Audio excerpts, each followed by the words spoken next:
Hi hello Telugu ప్రజలందరికీ నమస్తే, good morning. ఈ రోజు మన సంచలన వార్త తెలుగు దినపత్రికలోని మెయిన్ పేషన్ వార్త విశేషాలు ఎట్లా ఉన్నాయో చూద్దాం. ఉగ్రవాదానికి భారత్ తలొగ్గదు, ప్రధాని మోడీ.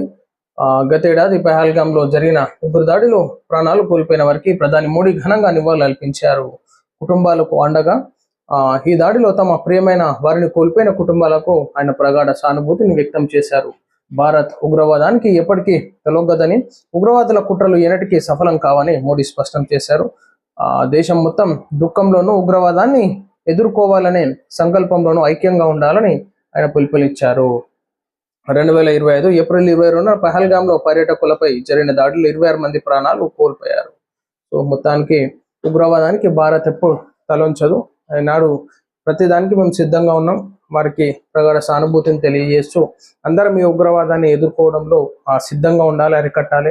ఎక్కడ ఏ ఇన్ఫర్మేషన్ తెలిసినా ఖచ్చితంగా పోలీస్ వారికి కానీ ఉన్నటువంటి ఉన్నతాధికారులకి ఇన్ఫర్మేషన్ ఇవ్వాలి. సో అక్కడ 3,000కి ఓన్లీ మనకి ఇక్కడ చూసినాం, 3,000కు కక్కుర్తిపడి 26 ప్రాణాలు ఉగ్రవాదులు 3,000 అక్కడ ఉన్నటువంటి స్థానికులకు ఇస్తే అక్కడ షెల్టర్ ఇవ్వడం జరిగింది ఇద్దరు పహల్గాం దగ్గర. సో ఆ ఉగ్రవాదులు 3,000 ఎరగా చూపిస్తే 26 ప్రాణాలు పొట్టన పెట్టుకోవడం జరిగింది. కాబట్టి ఈనాడు ఎవరన్నా అనుమానితులు కానీ అన్ఎక్స్పెక్టెడ్ పర్సన్స్ వస్తే ఖచ్చితంగా పోలీస్ వారికి ఇన్ఫర్మేషన్ ఇవ్వాల్సిందిగా కోరుతున్నాం. జమ్మూ కాశ్మీర్లోని పహల్గాంలో ఉగ్రదాడి జరిగి నేటికి ఏడాదైంది. ఈ నేపథ్యంలో దాడిలో ప్రాణాలు కోల్పోయిన వారికి ప్రధాని మోడీ నివాళులు అర్పించారు. వారి కుటుంబాలకు సానుభూతి తెలుపు ఎక్స్ వేదికగా పోస్ట్ పెట్టారు. చాలా బాధాకరం వాస్తవానికి. అప్పుడు కుటుంబాలు రీసెంట్గా న్యూలీ మ్యారేజ్ వాళ్ళు హనీమూన్ ట్రిప్ అని చెప్పేసి అట్లా వెళ్తే అక్కడ చనిపోయినటువంటి పరిస్థితి. లైంగిక దాడి చేసి కేబుల్తో హత్య చేసి ఢిల్లీలో ఐఆర్ఎస్ కుమార్తె హత్య. దేశ రాజధాని ఢిల్లీలో ఐఆర్ఎస్ అధికారి కుమార్తె హత్యకు గురయ్యారు. అమర్ కాలనీలోని నివాసంలో బుధవారం ఉదయం ఈ ఘటన జరిగింది. పోలీసులు వెల్లడించిన వివరాల ప్రకారం ఉదయం ఐఆర్ఎస్ అధికారి ఆయన భార్య జిమ్కు వెళ్లారు. అప్పుడు వారి కుమార్తె ఒక్కరే ఇంట్లో ఉన్నారు. వారి ఇంటికి తిరిగి వచ్చి చూసేసరికి ఆమె అనుమానాస్పద స్థితిలో ప్రాణాలు కోల్పోయి కనిపించింది. దీనిపై సమాచారం అందడంతో పోలీసులు ఫోరెన్సిక్ బృందాలు ఘటనా స్థలాన్ని పరిశీలించాయి. గతంలో ఆ ఇంట్లో పనిచేసిన యువకుడే ఈ ఘటకానికి పాల్పడి ఉండొచ్చని అధికారులు అనుమానిస్తున్నారు. ఆర్టీసీలో సమ్మె, బస్సులకు రెస్ట్. డిపోలకే పరిమితమైన బస్సులు, డిపోల ముందు ధర్నాతో కార్మికుల నిరసన. నగరంలో అద్దె బస్సులకు ప్రగి తిప్పిన ప్రభుత్వం. చాన్నాళ్లకు ఆటోలు, క్యాబ్లకు పెరిగిన గిరాకీ. కరీంనగర్లో లారీని ఢీకొట్టిన అద్దె బస్సు. నగరంలో మెట్రో సర్వీసులను పొడిగించిన సర్కార్. కార్మికుల సమస్యలపై సానుకూలంగా ఉన్నట్లు ఎండీ వెల్లడి. సో చూడాలి మరి ఈనాడు రాష్ట్ర ప్రభుత్వం ఏ విధమైనటువంటి నిర్ణయాలు తీసుకుంటుందో, వాళ్ళకు కావాల్సినటువంటి బెనిఫిట్స్, వారికి హక్కులు ఏదైతే కోరుకుంటున్నారో సో మరి రాష్ట్ర ప్రభుత్వం ఏ విధంగా నెరవేరుస్తూ చూడాలి. దావోస్ గ్లోబల్ సమ్మిట్ పెట్టుబడులపై హారా.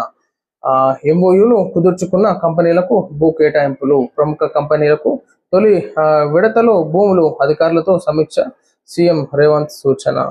సో దావోస్ గ్లోబల్ సమ్మిట్ పెట్టుబడులపై ఆరాధిస్తున్నట్టుగా చూసుకోవచ్చు. సో ఎట్లా చేస్తే బాగుంటుంది, డెవలప్మెంట్ భాగంగా ఇలాంటి పెట్టుబడిదారులు వచ్చేటటువంటి వారికి ఏ విధమైనటువంటి కల్పన కల్పించాలి, సో ఏ ఇండస్ట్రీస్ పెడితే బాగుంటుంది, తెలంగాణ రంగంలో ముందుకు తీసుకెళ్లేటటువంటి సూచన ఎట్లా చేస్తే బాగుంటుంది అని చెప్పేసి ఈనాడు ప్రతినిధులతోని మాట్లాడుతున్నాను. సో ఖచ్చితంగా ఏ నిర్ణయాలు చేసినా మన ఐటీ శాఖ మంత్రి కానీ ముఖ్యమంత్రి రేవంత్ రెడ్డి గారు కానీ ప్రతి ఒక్కరితో సమీక్ష నిర్వహించి డెవలప్మెంట్ దిశగా ముందుకు వెళ్లాల్సిందిగా కోరుతున్నాం. ఎస్బీఐ బ్యాంకులు 6.87 కోట్ల మోసం. తూర్పుగోదావరి జిల్లా తాళ్ళపూడి మండలం ప్రకిలంక ఎస్బీఐ బ్రాంచ్లో భారీ మోసం వెలుగు చూసింది. కవల వెంకట నరసింహ అనే వ్యక్తి బ్యాంకు సిబ్బందితో కుమ్మక్కై మోసం పూరితంగా 6.87 కోట్ల విలువైన 25 ఏబిఎల్ రుణాలు పొందినట్లు అధికారులు గుర్తించారు. 2019 జూన్ 15 నుంచి సెప్టెంబర్ 4 మధ్య ఈ మోసం జరిగినట్లు తాజాగా గుర్తించిన అధికారులు సిఐడి పోలీసులకు ఫిర్యాదు చేశారు. దీంతో కేసు నమోదు చేసుకున్న సిఐడి పోలీసులు దర్యాప్తు చేపట్టారు. ఆర్టీసీ కార్మికుల సమ్మె. మొత్తానికి ఈనాడు బ్యాంకు సిబ్బందితో కుమ్మక్కై 6.87 దాదాపు 7 కోట్లు అనుకోరు. ఆర్టీసీ కార్మికులు సమ్మె విరమించాలి, మంత్రి పొన్నం. విరమించాలనగా ఎట్లా విరమిస్తారు పొన్నం ప్రభాకర్? వాళ్ళకి కుటుంబ సభ్యులు ఉంటారు, పిల్లలు ఉంటారు, ఖర్చులు ఉంటాయి, ఆర్థిక ఇబ్బందులు ఉంటాయి. సో ఉన్నటువంటి జనరేషన్లో పిల్లలను చదివించాలంటే ఏ విధమైనటువంటి ఖర్చులతో కూడుకున్నటువంటి జీవితాన్ని చూడొచ్చు. సో వాళ్ళ బెనిఫిట్స్ ఏం కావాలనుకుంటున్నారో, సో వాళ్ళు కావాలనుకున్నది కాకుండా సామరస్యంగా చర్చించుకొని కాంప్రమైజ్ చేసుకుంటే బెటర్గా ఉంటుంది.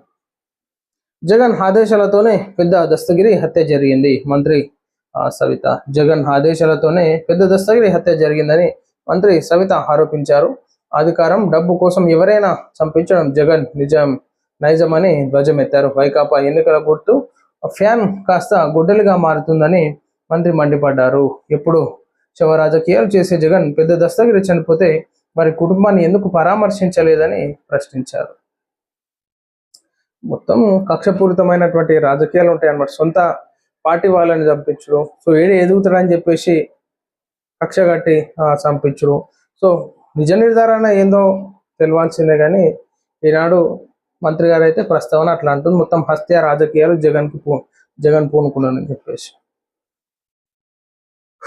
ఆ విద్యార్థినులపై లైంగిక వేధింపులు నిజమే, రాయపాటి శైలజ. ప్రభుత్వ ఆయుర్వేద వైద్య కళాశాల విద్యార్థినులపై లెక్చరర్ లైంగిక వేధింపులు అంటూ మహిళా కమిషన్కు ఓ మెయిల్ వచ్చిందని.